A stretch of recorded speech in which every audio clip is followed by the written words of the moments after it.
ایک مرتبہ بنی اسرائیلی کو خطبہ دینے کے لیے حضرت موسیٰ علیہ السلام کھڑے ہوئے۔ آپ علیہ السلام سے پوچھا گیا، لوگوں میں زیادہ عالم کون ہے؟ حضرت موسیٰ علیہ السلام نے فرمایا، میں زیادہ عالم ہوں۔ تو اللہ تعالیٰ کو آپ کا یہ انداز پسند نہیں آیا۔ اللہ تعالیٰ نے آپ پر عتاب فرمایا، کیونکہ آپ علیہ السلام نے سوال کے جواب کو رب تعالیٰ کی طرف منسوب نہیں کیا۔ اللہ تعالیٰ نے آپ علیہ السلام پر وحی کی کہ میرے بندوں میں سے ایک بندہ مجمع البحرین دریاؤں کے ملنے کی جگہ میں رہتا ہے، وہ تم سے زیادہ علم رکھتا ہے۔ حضرت موسیٰ علیہ السلام نے عرض کی، اے میرے رب، میں انہیں کیسے پاؤں گا؟ تو آپ کو بتایا گیا کہ تم اپنے تھیلے میں ایک مچھلی بند کر کے اپنے ساتھ لے لو، جہاں تمہاری مچھلی گم ہو جائے وہی ان کا مقام ہوگا۔ حضرت موسیٰ علیہ السلام نے جس جوان کو اپنے ساتھ لیا، ان کا نام یوشع بن نون تھا، جو آپ کی خدمت و صحبت میں رہتے تھے اور آپ سے علم حاصل کرتے تھے۔ مجمع البحرین سے مراد دو دریاؤں کی جگہ، یعنی بحر دریا فارس اور بحر دریا رم جہاں ملیں گے، وہی تمہیں حضرت خضر علیہ السلام مل جائیں گے۔ اس کی نشانی یہ بتائی گئی ہے کہ جہاں تمہاری مچھلی گم ہو جائے اسی مقام میں ان کو تلاش کرنا۔ حضرت موسیٰ علیہ السلام نے وہاں پہنچنے کا پکا ارادہ کر لیا اور فرمایا کہ میں اپنی کوشش جاری رکھوں گا یہاں تک کہ وہاں پہنچ نہ جاؤں، بے شک وہ جگہ کتنی ہی دور ہو، میرا سفر وہاں پہنچنے تک جاری رہے گا۔ پھر ان حضرات نے روٹی اور بھنی ہوئی نمکین مچھلی اپنے ایک تھیلے میں لے لی تاکہ راستے میں کام آئے۔ پھر یہ اپنی منزل مقصود کی طرف روانہ ہو گئے۔ جہاں ایک پتھر کی چٹان تھی، وہاں ان حضرات نے آرام کیا اور سو گئے۔ بھنی ہوئی مچھلی تھیلے میں زندہ ہو گئی اور تڑپ کر دریا میں گر گئی۔ اس پر سے پانی کا بہاؤ رک گیا اور ایک محراب سی بن گئی۔ حضرت یوشع بن نون بیدار ہو چکے تھے، مچھلی کے زندہ ہو کر دریا میں گرنے کو دیکھ رہے تھے، لیکن یہ واقعہ حضرت موسیٰ علیہ السلام کو بتانا بھول گئے تھے۔ دونوں حضرات وہاں سے چلے، دوسرے دن کھانے کے وقت تک اپنا سفر جاری رکھا۔ جب دوسرے دن کھانے کا وقت ہوا تو حضرت موسیٰ علیہ السلام نے کہا، سفر کی تھکان بھی ہے اور بھوک کی شدت بھی، اس لیے تھیلے سے روٹی اور مچھلی نکالو تاکہ کھانا کھا لے۔ اس وقت یوشع بن نون کو یاد آیا، انہوں نے کہا، مچھلی تو زندہ ہو کر دریا میں چلی گئی تھی۔ بھنی ہوئی مچھلی کا زندہ ہو کر دریا میں جانا حیران اور تعجبناک معاملہ تھا۔ حضرت یوشع نے اپنے بھولنے کو شیطان کی طرف منسوب کیا۔ حضرت موسیٰ علیہ السلام اور حضرت یوشع وہاں لوٹ کر آئے جہاں مچھلی زندہ ہو کر پانی میں چلی گئی تھی۔ پانی کا بہاؤ رکنے کی وجہ سے مختلف نشانات موجود تھے۔ حضرت موسیٰ علیہ السلام نے، یہی مقام ہمارا مقصد ہے۔ دونوں نے تلاش کرنا شروع کیا، یہاں تک کہ وہ ایک چٹان کے پاس آئے اور دیکھا کہ ایک شخص چادر اوڑھے لیٹ رہا تھا۔ حضرت موسیٰ علیہ السلام نے ان کو سلام کیا۔ انہوں نے کہا، اس زمین میں سلام کہاں سے آ گیا؟ یہاں تو کوئی سلام کرنے والا کبھی نظر نہیں آیا۔ آپ علیہ السلام نے کہا، میں موسیٰ ہوں۔ حضرت خضر علیہ السلام نے کہا، بنی اسرائیل کے موسیٰ؟ آپ نے کہا، جی ہاں۔ حضرت خضر علیہ السلام نے کہا، اللہ تعالیٰ نے جو علم تمہیں عطا فرمایا وہ مجھے عطا نہیں فرمایا، اور جو علم مجھے عطا فرمایا تمہیں نہیں عطا فرمایا۔ حضرت موسیٰ علیہ السلام نے کہا کہ کیا میں آپ کی تابعداری کر سکتا ہوں کہ تم مجھے وہ علم عطا کر دو؟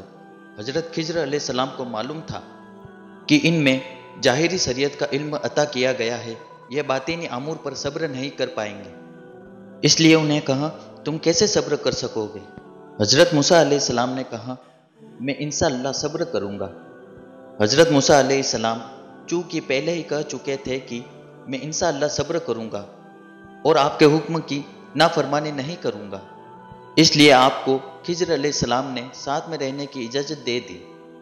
حضرت موسیٰ علیہ السلام اور خضر علیہ السلام دریا کے کنارے چل رہے تھے۔ ان کے قریب سے ایک کشتی والے لوگوں نے حضرت خضر علیہ السلام کو پہچان لیا تھا، اس لیے ان لوگوں نے آپس میں کلام یعنی بات کیا کہ انہیں کشتی میں سوار کرنا چاہیے۔ لہٰذا انہوں نے بغیر اجرت یعنی مزدوری لینے کے ان حضرات کو سوار کر لیا۔ حضرت خضر علیہ السلام نے کشتی کا ایک تختہ اکاڑ دیا تھا۔ حضرت موسیٰ علیہ السلام نے تعجب کرتے ہوئے کہا کہ اس قوم نے ہمیں بغیر اجرت یعنی مزدوری کے کشتی پر سوار کیا، تم نے اسے توڑ دیا، تم لوگوں کو غرق کرنا چاہتے ہو۔ خیال رہے یہ کشتی کا توڑنا کنارے کے قریب جا کر تھا اور خضر علیہ السلام نے وقت کے طور پر اس میں کیل بھی لگا دیا تھا۔ حضرت خضر علیہ السلام نے کہا، میں نے جو کہا تھا کہ تم ظاہر دیکھ کر صبر نہیں کر سکو گے۔ حضرت موسیٰ علیہ السلام نے کہا، مجھ سے بھول واقع ہو گئی ہے، اس لیے اس میں میری کوئی گرفت نہ کرے۔ جب کشتی سے دونوں حضرات نکلے تو کنارے پر چل رہے تھے۔ جب ان کا گزر ایک بستی سے ہوا، وہاں لڑکے کھیل رہے تھے۔ ایک لڑکا جو تمام لڑکوں سے زیادہ حسین اور صاف ستھرا تھا، آپ نے اسے سر سے پکڑا اور اس کا سر جدا کر دیا۔ حضرت موسیٰ علیہ السلام نے بڑے غصے میں زوردار آواز سے کہا، یہ تم نے کتنا برا کام کر دیا، ایک نابالغ بچے کو قتل کر دیا جو صاف ستھرا اور گناہوں سے پاک تھا، اس پر کوئی قصاص لازم نہیں تھا۔ یہ ایسا کام تم نے کیا ہے جو سراسر عقل کے خلاف ہے۔ حضرت خضر علیہ السلام نے کہا، میں نے جو کہا تھا کہ تم صبر نہیں کر سکو گے۔ حضرت موسیٰ علیہ السلام نے کہا، اس کے بعد اگر میں کوئی سوال کیا تو تم میرا ساتھ چھوڑ دینا، کیونکہ اس وقت تمہیں میری طرف سے اجر حاصل ہو جائے گا۔ پھر دونوں چلے یہاں تک کہ ایک گاؤں والوں کے پاس آئے۔ ان گاؤں والوں سے کھانا مانگا، انہوں نے انہیں دعوت دینی قبول نہ کی۔ پھر دونوں نے اس گاؤں میں ایک دیوار گیری پائی۔ حضرت خضر علیہ السلام نے اسے سیدھا کر دیا۔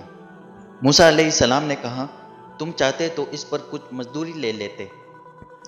کہا، یہ میری اور آپ کی جدائی ہے، اب میں آپ کو ان باتوں کا پھیر بتاؤں گا جن پر آپ سے صبر نہ ہو سکا۔ یہ بستی انطاکیہ یا آئلہ تھی۔ حضرت موسیٰ علیہ السلام بھوک کی وجہ سے اس حالت میں تھے کہ کسی سے غذا یعنی کھانا طلب کرنا جائز ہو جاتا، وہ بلکہ جان بچنے کی وجہ سے واجب ہو جاتا ہے۔ ایسے حال میں ان لوگوں پر واجب ہو جاتا ہے کہ وہ غذا یعنی کھانا کھلائے۔ اسی وجہ سے حضرت موسیٰ علیہ السلام نے دیوار درست کرنے پر اعتراض کیا کہ ان لوگوں نے تو ہمیں شدید بھوک کے حالات میں بھی کھانا نہیں کھلایا، تو ان سے اجرت یعنی مزدوری لینی ضروری تھی۔ جب ان دونوں نے دیوار کو دیکھا جو ایک طرف جھکی ہوئی تھی، گرنے کے قریب پہنچ چکی تھی، حضرت خضر علیہ السلام نے ہاتھ سے سیدھا کر دیا۔ حضرت موسیٰ علیہ السلام کے اعتراض پر حضرت خضر علیہ السلام نے کہا، آپ کے وعدے کے مطابق میرے اور آپ کے درمیان جدائی کا وقت آ چکا ہے۔ البتہ یہ 3 کام جو میں نے کیا ہے جس پر آپ نے اعتراض کیا، ان میں سے ہر ایک کی وجہ اور حکمت میں بیان کر دیتا ہوں تاکہ آپ کو پتہ چل جائے اور آپ جس غرض سے آئے تھے یعنی علم حاصل کرنے کے لیے وہ بھی حاصل ہو جائے۔ وہ جو کشتی تھی وہ کچھ محتاجوں کی تھی جو دریا میں کام کرتے تھے، تو میں چاہتا کہ اسے عیبدار کر دوں۔ حضرت خضر علیہ السلام نے فرمایا، یہ کشتی داس مسکینوں کی ہے جن میں کچھ اپاہج بھی ہے، وہ اس کی مزدوری سے اپنا گزر بسر کر رہے ہیں۔ جب یہ واپس لوٹیں گے تو ان کو بادشاہ کا سامنا کرنا پڑے گا۔ وہ بادشاہ سے کشتی کو پکڑے گا لیکن عیبدار کو نہیں پکڑے گا، اس لیے میں نے اسے عیبدار بنانے کا فیصلہ کر لیا تاکہ یہ کشتی وہ نہ چھین سکے اور ان کی محنت و مزدوری جاری رہے۔ اور وہ جو لڑکا تھا اس کے ماں باپ مسلمان تھے۔ ایک روایت میں ہے کہ بے شک وہ لڑکا جسے حضرت خضر علیہ السلام نے قتل کیا، اس پر کافر ہونے کی مہر لگا دی گئی تھی۔ اگر یہ زندہ رہا تو اپنے والدین کو سرکشی اور کفر کی طرف مجبور کر دے گا۔ روایت میں ہے کہ بے شک اللہ تعالیٰ کو معلوم تھا کہ یہ بڑا ہو کر کافر ہو جائے گا، اور وہ دیوار شہر کے 2 یتیم لڑکوں کی تھی اور اس کے نیچے ان کا خزانہ تھا، اور ان کا باپ نیک آدمی تھا۔ تو آپ کے رب نے چاہا کہ وہ اپنی جوانی کو پہنچے تب وہ اپنا خزانہ نکالے آپ کے رب کی رحمت سے، اور یہ سب کچھ میں اپنے حکم سے نہ کیا۔ یہ پھیر ہے ان باتوں کا جس پر آپ سے صبر نہ ہو سکا۔ اس آیت کریمہ میں جو ذکر کیا گیا ہے کہ ان کا باپ نیک آدمی تھا، اس سے پتہ چلا کہ باپ کی نیکی سے ان کی اولاد پر اللہ تعالیٰ کی مہربانی ہوتی ہے۔ بے شک اللہ تعالیٰ اپنے نیک بندے کی نیکیوں کی وجہ سے اس کی اولاد اور اس کی اولاد کی اولاد اور اس کے قبائل اور اس کے ارد گرد یعنی آس پاس رہنے والے پڑوسیوں کی حفاظت کرتا ہے۔ وہ لوگ جب تک اس بندے کے پڑوس میں رہیں گے اس وقت تک اللہ تعالیٰ کی حفاظت میں ہوں گے۔ اگر ویڈیو اچھا لگا ہو تو لائک اور سبسکرائب کر دیں۔